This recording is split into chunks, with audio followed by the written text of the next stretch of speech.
لله نحمده ونستعينه ونستغفره ونعوذ به من شرور أنفسنا ومن سيئات أعمالنا من يهد الله فلا مضل له ومن يضلل فلا هادي له أشهد أن لا إله إلا الله وحده لا شريك له وأشهد أن محمدا عبده ورسوله لا نبي بعده.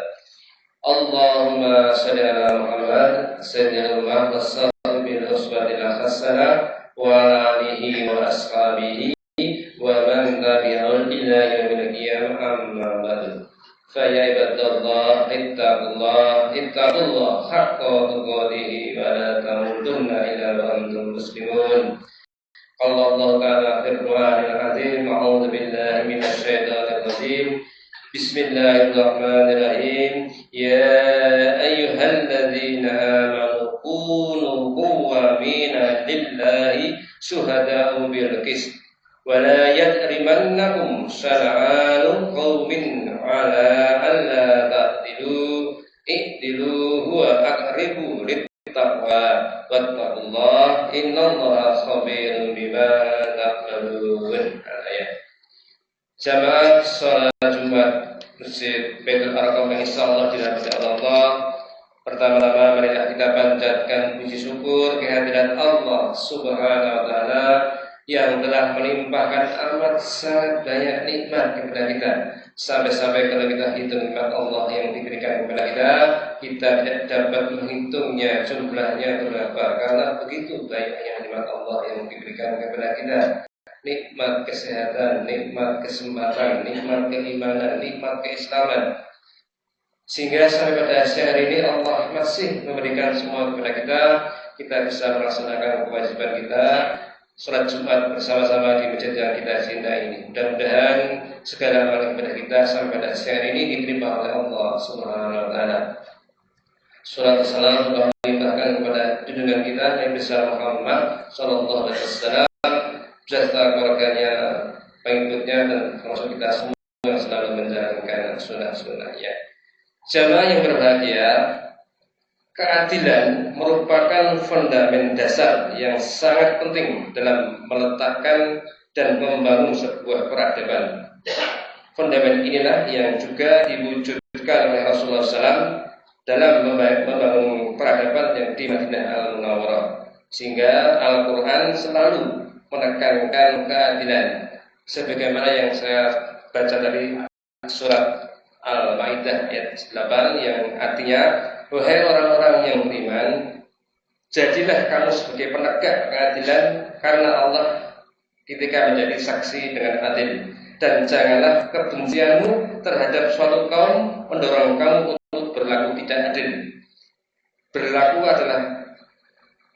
adillah, karena adil itu lebih dekat dengan takwa, dan bertakwalah kepada Allah, sungguh Allah Maha teliti terhadap apa yang kamu kerjakan. Para sahabat sekalian, di dalam Imam Al-Zamakhsyari dalam karya tafsirnya Al-Qasar, dan juga para mufassir seperti Ibnu Katsir menceritakan tentang sebuah kasus yang menimpa Zaid bin Samin, seorang Yahudi yang dituduh mencuri sebuah baju besi. Al-Kisah bahwasanya yang namanya Tuhmah itu mencuri baju besi dari tetangganya yang namanya Luqman.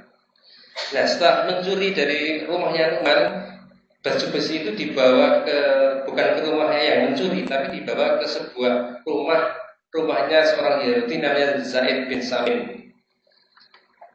Dan Tuhmah ini adalah dari Bani Zafar, Bani yang mayoritas di situ. Nah, setelah mencuri dari rumahnya Nu'man ini, karena waktu mencuri itu di tempat karung yang isinya itu gandum. Jadi kalau dicuri itu banyak tercecer gandum sehingga bisa dilacak. Setelah dilacak ternyata di rumahnya Zaid bin Samin, yang dituduh adalah Zaid bin Samin. Padahal yang mencuri bukan Zaid, tapi adalah Tuhmah. Nah, Bani Zafar ini kemudian melontarkan tuduhan kepada Zaid bin Samin tadi yang tidak mencuri, tapi barangnya ada di rumahnya itu. Kemudian dilaporkan kepada Rasulullah bahwa Zaid bin Samin seorang Yahudi ini mencuri sebuah baju besi, dan Bani Zafar ini semuanya membantu dari orang yang mencuri tadi, bahwa yang mencuri bukan dari Bani Zafar. Setelah itu Rasulullah akan menghukum Zaid bin Samin. Kemudian turunlah surat An-Nisa ayat 105 yang berbunyi inna anzalna ilaikal kitaba bil haqqi litahkuma bainan nasi bima araqallah wa la taqul lil khainina hasima, yang artinya sungguh kami telah menurunkan kitab Al-Quran kepadamu Muhammad membawa kebenaran agar engkau mengadili antara manusia dengan apa yang telah diajarkan oleh Allah kepadamu, dan janganlah engkau menjadi penentang orang yang tidak bersalah karena membela orang yang berkhianat. Setelah turun surat ini, surat An-Nisa ayat 105 ini, maka Zaid tadi dibebaskan dari tuduhan mencuri. Walaupun Zaid ini adalah orang yang minoritas, orang yang lemah, tapi Rasulullah telah meneladani keadilan pada waktu itu, yaitu membebaskan orang yang tidak bersalah. Sehingga yang dihukum adalah yang tukmah tadi, yang mencuri yang tetangganya tadi. Inilah para sahabat sekalian, salah satu keteladanan Rasulullah tentang keadilan. Dan ada lagi banyak di agama kita, agama Islam itu keadilan sangat dijunjung tinggi. Sebagaimana sebuah kisah yang berikutnya, yaitu seorang wanita yang mencuri dari Bani Makhzum. Bani Makhzum ini adalah Bani yang sangat terhormat, sangat populer, sangat banyak orang-orang besar ada di situ, seperti Abu Jahal, Ummu Salamah dan sebagainya, orang-orang besar yang banyak pemimpin Quraisy yang dari situ.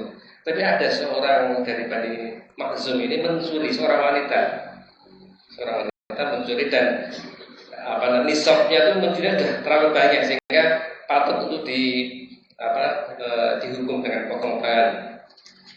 Nah, Bani Makhzum ini tidak kalah dia ingin supaya wanita tadi yang dari Bani Makhzum yang sangat terhormat tadi tidak dihukum, sehingga Bani Makhzum meminta tolong kepada yang namanya Usamah bin Zaid. Usamah bin Zaid ini adalah sahabat Rasulullah yang sangat dicintai oleh Rasulullah. Sahabat Rasulullah yang sangat dicintai oleh Rasulullah. Kemudian Usamah bin Zaid ini supaya meminta tolong keringanan pada Rasulullah SAW, supaya wanita yang mencuri tadi itu tidak dihukum untuk potong tangan. Setelah sampai ke hadapan Rasulullah dengan tegas menolak, apakah kamu ingin menghindari hak-hak Allah, katanya Rasulullah seperti itu. Dan setelah Isya beliau berkhutbah kepada umat yang sangat terkenal. Beliau mengatakan begini, bersabda bahwasanya sesungguhnya kebinasaan orang-orang terdahulu adalah akibat mereka tidak bertindak tegas di kalangan terhormat di antara mereka yang mencuri. Dan apabila ada orang yang lemah mencuri, maka akan langsung dihukum. Dan kata-kata yang sangat terkenal yaitu beliau mengatakan, Rasulullah mengatakan bahwasanya demi zat dan jiwa Muhammad ada di dalam genggamannya, beliau bersumpah, andaikan Fatimah binti Muhammad pasti akan kami potong tangannya. Ini sebuah sabda Rasul yang sangat terkenal yang mengatakan demi zat yang bersumpah Rasulullah bahwasanya apabila Fatimah binti Muhammad sebagai anaknya sendiri, apabila mereka Fatimah mencuri, maka akan dipotong tangannya. Inilah para sekalian keadilan yang ditampakkan, yang sampai Rasulullah di dalam agama kita itu sangat ditegakkan. Dan yang berikutnya para sekalian masih ada, yaitu tentang bahwa sebelum agama kita hadir itu banyak sekali perbudakan yang ada dan dilegalkan di dalam kira-kira abad yang ke-7 itu diilegalkan tentang perbudakan. Tetapi bagi agama kita, bagi agama Islam itu tidak, ya, sangat menghindari dari perbudakan. Dan ini sudah dilakukan oleh Rasulullah SAW, bahwasanya beliau dan para sahabatnya untuk selalu membebaskan para budak semampunya. Sebagaimana dulu Rasulullah itu pernah diberikan seorang putri dari Raja Kaukas namanya, yaitu namanya Maryah Al-Qibtiyah. Jadi Rasulullah diberikan budak wanita namanya Maryah Al-Qibtiyah. Nah, bersama Rasulullah supaya tidak jadi budak, maka diperistri oleh Rasulullah. Jadi budak itu bila diperistri maka akan bebas dan anaknya nanti akan merdeka. Setelah diperistri Rasulullah, Maryah Al-Qibtiyah meninggal, itu terus dapat anak namanya Ibrahim. Dan Ibrahim ini meninggal sewaktu ada gerhana bulan matahari itu, sehingga orang mengatakan kalau ada gerhana pasti ada orang yang meninggal. Tapi setelah Rasulullah bahasanya tidak hanya kebetulan saja. Jadi Maryah Al-Qibtiyah itu yang melahirkan Ibrahim yang meninggal sangat muda, anaknya Rasulullah. Itu dulunya adalah seorang budak. Dan juga Abu Bakar itu juga membebaskan Bilal, ya, dari perbudakan.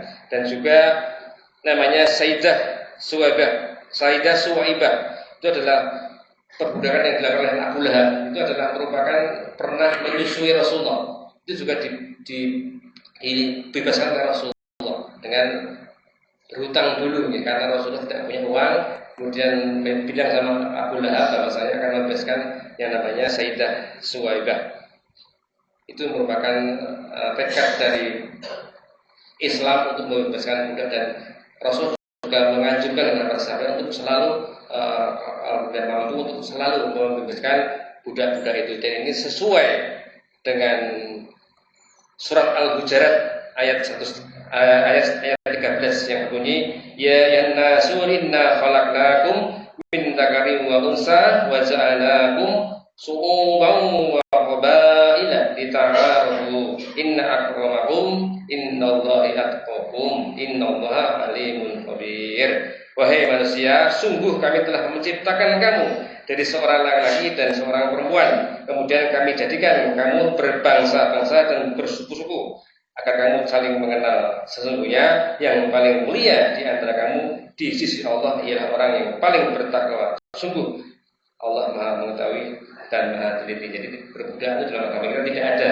Anda semua orang itu sama saja, kecuali yang di hadapan Allah hanya orang-orang yang bertakwa lah yang Allah menilainya. Gitu ya. Jadi ini keadilan yang dipertontonkan oleh agama kita, yang ketiga itu tentang perbudakan, yang kita sangat menghindarinya karena semua orang adalah sama. Yang terakhir bersama sekalian yang Allah tunjukkan keadilan dalam agama kita, terutama Rasulullah, adalah beliau membuat sebuah piagam atau perjanjian dengan masyarakat Madinah, itu piagam Madinah. Itu juga sebuah keadilan yang sangat luar biasa karena di situ ada 3 kelompok, ada Muslim, ada orang musyrik, dan ada orang Yahudi.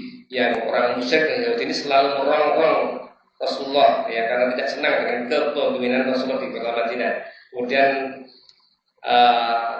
Rasulullah kalau hanya berbicara saja tidak ada yang manut, ya. Kemudian dia membuat sebuah piagam yang tertulis, yaitu piagam Madinah yang dia harus ditaati oleh penduduk Madinah yang tentunya sangat adil sekali. Dia di dalam piagam itu tercantum bahwa kebebasan beragama, walaupun Yahudi itu orang minoritas, Yahudi musyrik itu minoritas, yang mayoritas adalah orang Muslim dari baik Muhajirin maupun Ansar. Tapi Rasulullah sangat adil, beliau membebaskan agamanya dan saling menghormati, atau kebebasan beragama sangat dijunjung tinggi. Kemudian juga Rasulullah mengatakan perdamaian dan keadilan, larangan melakukan kejahatan dan melindungi pelaku, tidak boleh melindungi pelaku kejahatan. Ini yang Kalau kita tuntut itu banyak sekali keadilan yang diajarkan oleh Nabi kita Rasulullah SAW. Dan terakhir bersama sekalian kami ingin mengingatkan sekali lagi dari surat tadi, surat Al-Maidah ayat 8 ya, yang berbunyi tadi, wala yasrimannakum sana'anu qaumin ala alla ta'dilu. Dan janganlah kebencianmu terhadap suatu kaum mendorong kamu untuk berlaku tidak adil. Barakallahu wa lakum fil Qur'anil azim wa nafa'ani wa iyyakum bima fihi minal ayati wa dzikril hakim. Taqabbal minni wa minkum innahu innahus samii'ul 'aliim.